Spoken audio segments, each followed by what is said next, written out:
अनि नातिनी तिमीलाई पनि बोजू बाजेले मामालाई घरमा बोलाएन भनेर रिसाएको छ होला है? म रिसाएको छैन बाजे, तपाईँ हामीलाई खोज्दै भेट्न आउनुभयो, त्यसैमै खुसी छु।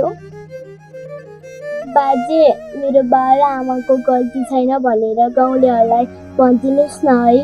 समय आएपछि यो समाजले आफै बुझ्नेछन् नातिनी। अब यो समाजले नबुझिन्जेलसम्म अब तिमीले यता बस्दै गर। अब के गर्नु, एउटा हजुरबाले छोरी नातिनीलाई अब जङ्गलमै बस्न भन्नु पनि नहुने हो। समय र परिस्थितिले गर्दाखेरि अब भन्नुपर्ने बाध्यता हुँदो रहेछ। अनि बाजे, हामी यहाँ छौँ भनेर हजुरलाई कसले भन्नुभयो? अब हामीलाई कसले भन्छ र नातिनी? कसैले भनेको होइन। अब भित्ताको पनि कान हुन्छ भन्छ नातिनी। अब यस्तो हल्ला खल्ला गरेर यसो सुन्यो अनि त्यही भएर यतै छ होला भन्ने तिमीलाई म खोज्दै आएको नि। मैले सोचेको पनि थिएन हजुर हामीलाई खोज्दै आउनुहुन्छ भनेर। जे हुनु थियो भइसक्यो नातिनी, अब आत्तिनु पर्दैन है। अनि निमा, अब के गर्नु, हामी पनि एउटा समाजमा बाँधिएर बसेको मान्छे, बाँधिएर बस्नै पर्छ।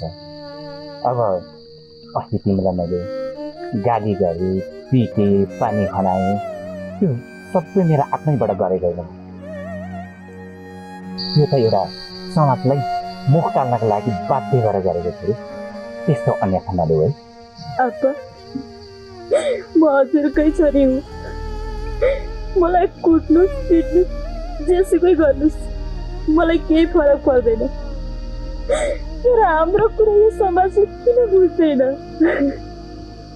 बुझ्छ छोरी, बुझ्छ। अब बुझ्नको पनि लागि पनि अलिकति टाइम लाग्छ। मैले पनि जान्ने बुझ्नेसँग भेटेर सल्लाह सुझाव लिँदैछु।